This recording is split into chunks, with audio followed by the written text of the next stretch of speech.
As we continue to look back at the 2011 Joplin tornado and its impact on local students, a string of new schools opened up for class. But it wasn't just the facilities that needed replacing. There were countless desks, chalkboards, and textbooks missing. Action 12's Gretchen Bolander shows us how a tremendous loss led to a big opportunity. I did kind of always think it was big, but I've went here all 4 years of my high school, so I mean, I kind of got used to it. And now, Joplin senior Olivia Putney appreciates the benefits of a big school for her future career in early childhood education. I have already been offered a position at a preschool program here in Joplin, so I feel like I would probably work that while I'm in college. Education at Joplin High School is very different than what it was before the tornado. What had been a traditional classroom wasn't coming back. I think people had a lot of questions about, will there be textbooks, will there be this, will there be that?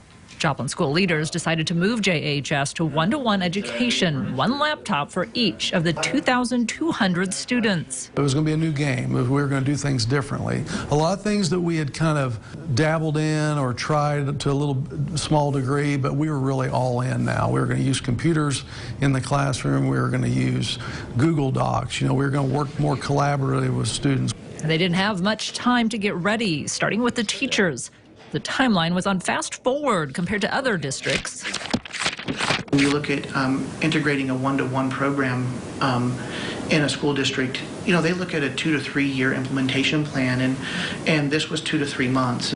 They built in some extra support for instructors who are having to look at their classrooms in a whole new light. And that was tough because we weren't ready to teach with computers every day, but we adapted to it, hired people to help teach our teachers.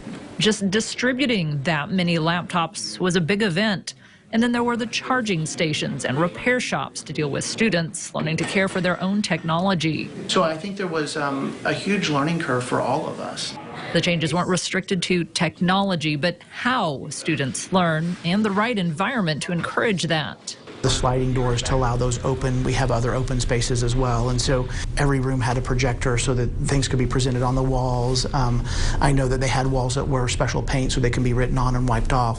Even when students went to class changed. We put a new bell schedule in. School leaders started making changes at the temporary school at North Park Mall, but built onto those advances with the permanent replacement. Unique study spaces, areas designated for group instruction outside the classroom, even a coffee shop for students to get a taste of the real world. To try to allow kids as many opportunities to learn as they can in the different ways that they learn is something that's exciting and something that is something that all schools should try and do. So after 3 years and $124 million, the Eagles had a new high-tech nest, giving students a new path toward a 21st century education. Reporting in Joplin, I'm Gretchen Bolander.